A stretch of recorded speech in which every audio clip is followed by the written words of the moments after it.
Placing a hand on her stomach. "You need to be patient," Ayaka chided it, laughing at the sound that was made. Not having anyone around her, there was no need to feel embarrassed by the noise. It was just funny that her body was so demanding despite her continually feeding food and drinks to it. I guess this is what high-performing athletes feel like when it comes to maintaining their bodies. Ayaka shook her head. It never stopped amazing her how much her body seemed to change compared to when she was a simple student. In the past, eating food would have made her feel slightly lethargic.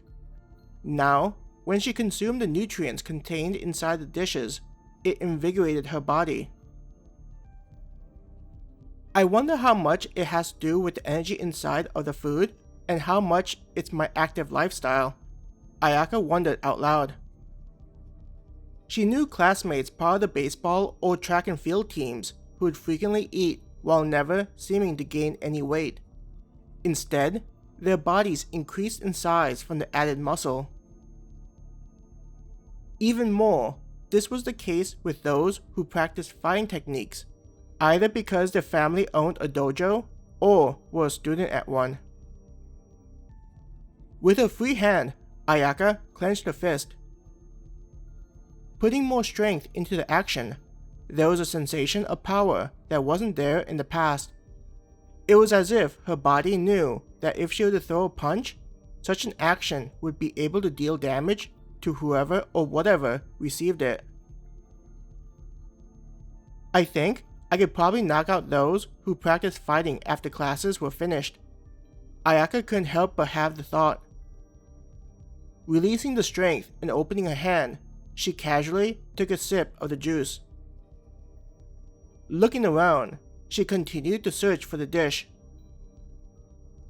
Too bad there isn't some kind of map that displays all the items that are sold here, Ayaka sighed.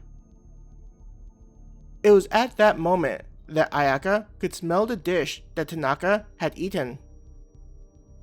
"That's the smell," she commented excitedly. Being led by her nose, Ayaka followed the scent like a wolf hunting for its prey. She imagined the night wolves going out hunting for adventurers or other monsters.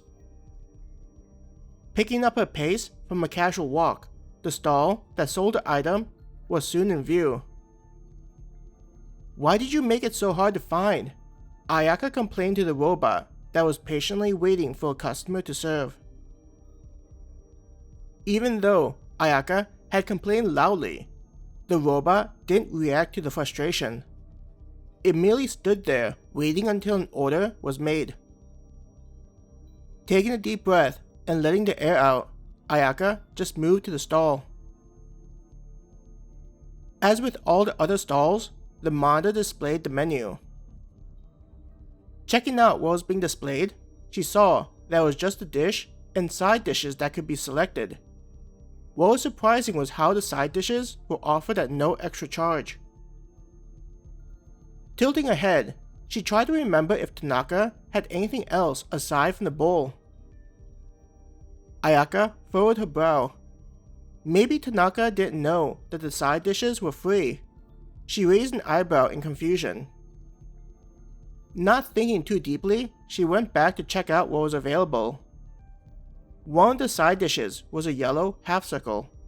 It had the word Tanmuji below it. There was a brief description that read, "Yellow pickled radish.